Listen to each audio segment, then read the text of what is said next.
ના શહેરા તાલુકાના જૂના વલ્લભપુર ગામમાં દીપડાએ દેખા દેતા ગ્રામજનોમાં ભયનો માહોલ છવાયો। એક સપ્તાહથી ગામની સીમ અને ખેતર તેમજ નદી કિનારે દીપડો ફરી જોવા મળ્યો હતો। દીપડો પકડવામાં વન વિભાગને નિષ્ફળતા મળી રહી છે। થોડા દિવસો પહેલા એક મહિલા પર પણ દીપડાએ હુમલો કર્યો હતો। દીપડાને પાંજરે પૂરવા વન વિભાગે પાંજરું મૂક્યું હોવા છતાં પાંજરે દીપડો નહીં પુરાતા ગ્રામજનોમાં ડરનો માહોલ છવાયો છે। દીપડો ગામના વિસ્તારમાં બકરી સહિતના પશુઓનું મારણ કરતો હોવાનું ગ્રામજનોએ જણાવ્યું હતું। વન વિભાગ દ્વારા દીપડાને પકડી પાડવામાં આવે તેવી ગ્રામજનોએ માંગ ઉઠાવી છે। પંચમહાલ જિલ્લાના શહેરા તાલુકાના વલ્લભપુર ગામે છેલ્લા 10 દિવસથી દીપડા નામનું હિંસક પ્રાણી આવ્યું છે।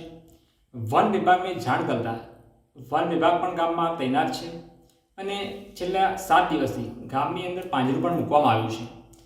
છેલ્લા 2 દિવસની અંદર કેટલાય મોંઘા પશુઓનો ભક્ષણ પણ દીપડો કરી ગયો છે।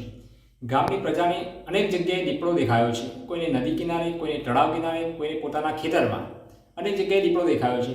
બીજી વસ્તુ એ કે ગામમાં જે પાંજરો મૂકવામાં વન વિભાગ દ્વારા જે પાંજરો મૂક્યો છે, પાંજરાની અંદર કૂતરા મૂકવામાં આવે છે, પરંતુ દીપડો કૂતરાનું ભક્ષણ કરતો નથી એવું અમને દેખાઈ રહ્યું છે।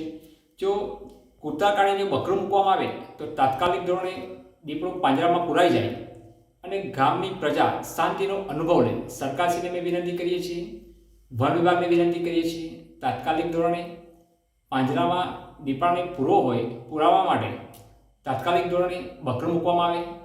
જીડીસી ન્યૂઝ સાથે પાર્થિવ દરજી, પંચમહાલ।